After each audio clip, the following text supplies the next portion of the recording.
superhero comics, you know, you see, like Amazing Spider-Man, I'm a big fan of superhero comics, Amazing Spider-Man, this massive run. I mean, that's kind of what I'd always wanted Invincible to be. I wanted Invincible to continue after me and Ryan Otley quit doing it, and, you know, so that I'd be, like when I'm Stan Lee's age, I'd be able to pick up a copy of Invincible and go, oh my God, this book is terrible. I don't understand this. Why? As part of a crossover, why don't they just do stories? I don't get it. And so, that's, you know, I look forward to that. You know, one, I'm being serious here. As you get older, you get out of touch, and that's a byproduct of, you know, you're not keeping up with what's hot and what's cool. And so, like, having an Invincible creative team that's like hot and cool and knows what's popular now, that old man Robert Kirkman doesn't understand, I thought would be cool. And then as I, you know, kept working on the book, I was like, no, you know, this book is special to me. And I don't want to give it up. And I started thinking about it, and Invincible has always been against type. It had been, let me know when you're ready. It had been, it had been a series that always zigged where other superhero stories zagged, and really played against what you expect a superhero comic to be. And I started thinking about it, and I said, you know, most superhero comics, they do continue for years and years and years until, you know, they're not what they once were, and there's always a classic run that you look back on and go, oh, that's what the book was. And I was like, well, what if Invincible just ended? You know, what if Invincible was a superhero story that had a beginning, middle, and an end, and, you know, you kind of capped it off in a really cool way and kind of rode off into the sunset, and people could always dig that out, you know, like, what if Fantastic Four ended when Jack and Stan left, and, you know, what if Amazing Spider-Man ended either when Steve Ditko left or when Johnny Lee left? You know, like, what would that be like, you know? And I thought that it'd be cool, except for the number you're ending on is a shitty number. So I don't see people going, did you see that number 144th issue climax? It doesn't ring very well. 144th climax. Can I tell you why that number's not shitty? Okay. When I come back, if I ever come back, I may never come back, but if I do come back, you're back to 145. We do 6 issues and we're at 150.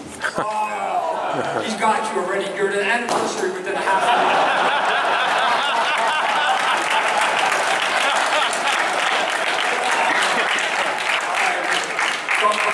Here's what I know. I know Robert moves slow, so I'm going to steal it. I'm going to cancel Spawn. I'm canceling Spawn. You gotta buy another microphone. $2.99. I'm canceling Spawn, going away for 1 month, and then coming back for $300. Boom! I beat you. All right. You reminded me. I was sitting here looking at my phone. Some other silly photos that I have. How do I get on here again? Love it. How do I get to this projector? Somebody. Oh. Okay, so you get to get up on stage, I get to go, here's me and Stan at the end of our panel, we get to do it. Here's the one, nobody's seen these yet, and I've got dozens of them.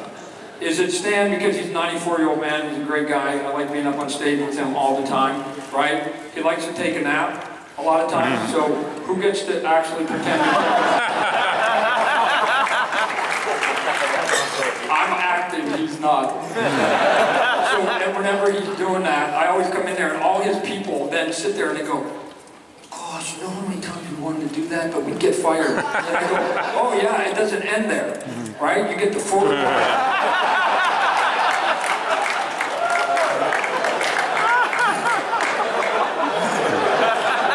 Oh, I've got dozens of them. One day you're going to be doing that and they'll go, Toddy died. Yeah. I did a blue accent ball in my living room. Oh yeah, I got to put my head on stuff. My son is a huge fan of the Planet of the Apes series, and I was supposed to go see it with him on Thursday when it opened in Kentucky, but he had to go do something with my wife, and so my friend and I decided to go without him. And I recently bought my son an iPhone. And so, 4. He's 11, but a lot of other kids have iPhones at 11, and I don't care. But anyway, so he's on the same account as me, and so he gets a notice on his phone that says your Fandango tickets for Planet of the Apes. So he calls me up on the phone and he goes, "You see Planet of the Apes now?" And I go, "Who told you that?" "No, what do you mean?" "Dad, I got the Fandango thing." "I know. Come on." And he says he's mad at me. "I'm real mad at you, Dad." You're not mad at me, you're fine. We're going to go see it on Saturday. I ended up seeing it on Saturday too. I saw it twice in 3 days. Because he wanted to see it. but he was super mad, super mad. So I started texting him photos of my buddy and I. First, I sent him this, hold on. Oh, I'm not going to be able to find it. Okay, well, you're finding it. I'm going to show you mine. Look, here's one of my pictures. Here it is. So here's... I'll see if I can zoom in on the sign that's in front of him.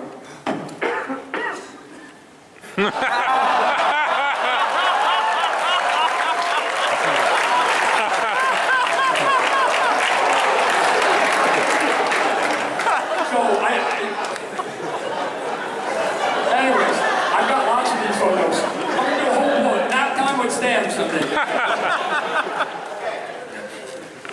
So I sent him this picture of my buddy and I in front of the movie poster. And he's texting me the whole time going, I hate you, why are you doing this, I hate you. And then I acted like we were playing air hockey. And then I acted like we were playing this game. And then I acted like I was having a good time. And then I sent him this picture. The Cinemark XD is a great screen, guys. I'm going to tell you right now. And he was furious. That was having too much fun, right? That was having too much fun. So, I'm not. You can sit down. Come on. You're not. Oh, shit. One of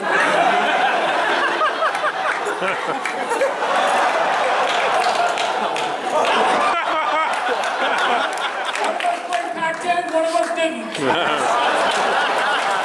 One of us didn't. That's all it was. That was an athletic move. Well, what kind of comic books you got coming up? All kinds of comic books. Outcast is coming. We got issue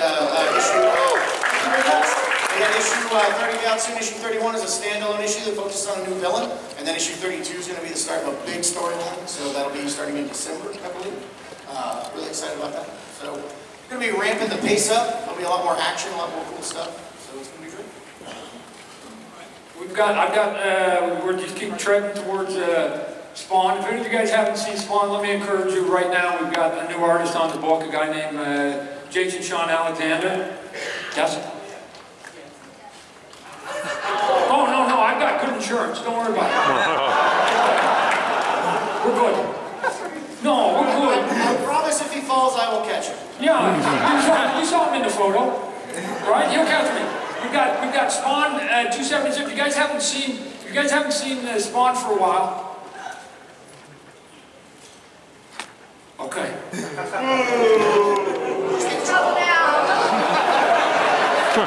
was my wife.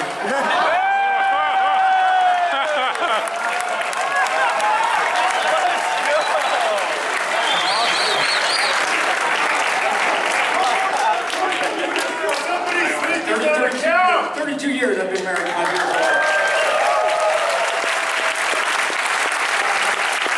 Spawn 276, Jason Sean Alexander.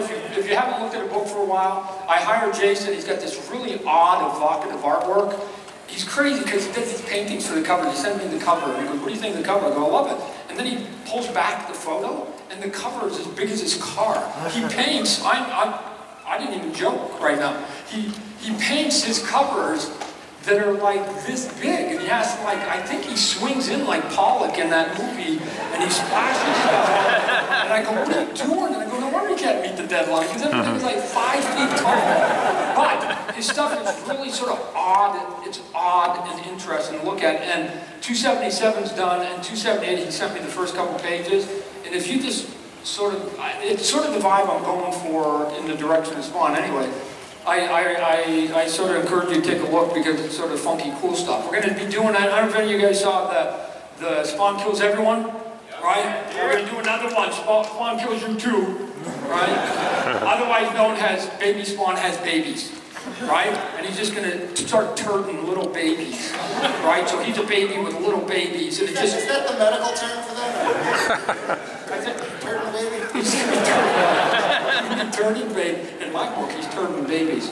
So we're gonna have some fun with it. We've also got another book that we're gonna be working on. We got right here, right? So years ago, I don't know how old everybody. We did a medieval Spawn with it went good, and now there's technology, and you can now do some super cool, highly detailed stuff in comic books, and we're gonna try it. So here's a cool picture. This is a cool shot of medieval Spawn here.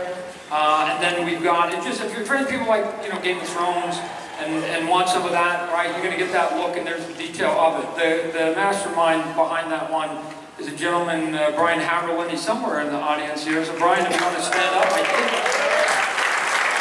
Oh, he's over here, ladies and gentlemen, Brian Haverland. Anyway, so if you guys sort of like ancient stuff, we got some of that coming out, and then like I said, all this long crazy stuff. So what else? Lots of toys. We do lots of toys too. So Rick and Morty. If you guys like Rick and Morty, we got lots of Rick and Morty.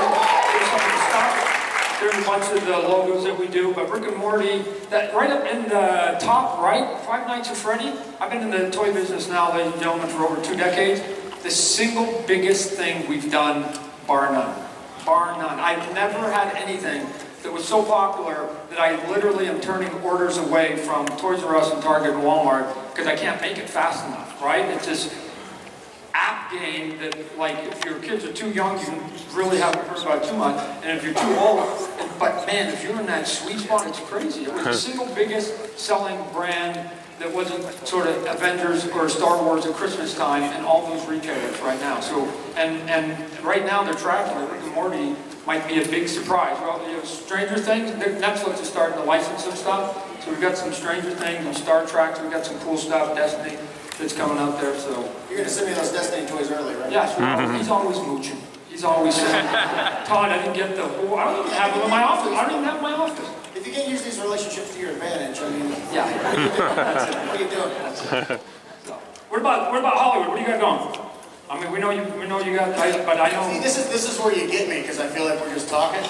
So like if we were just on the phone, I'd be like, oh well, I'm doing this, I'm doing this, I'm doing this, I'm doing this. But with all these people here, you nervous? I gotta go. Oh God, what's allowed? What's not allowed? Yes.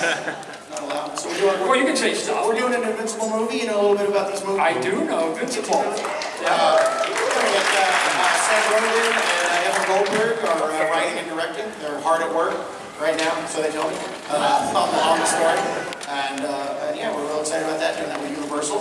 Did I hear that you got? Can you get some Spawn movie stuff going on? Look,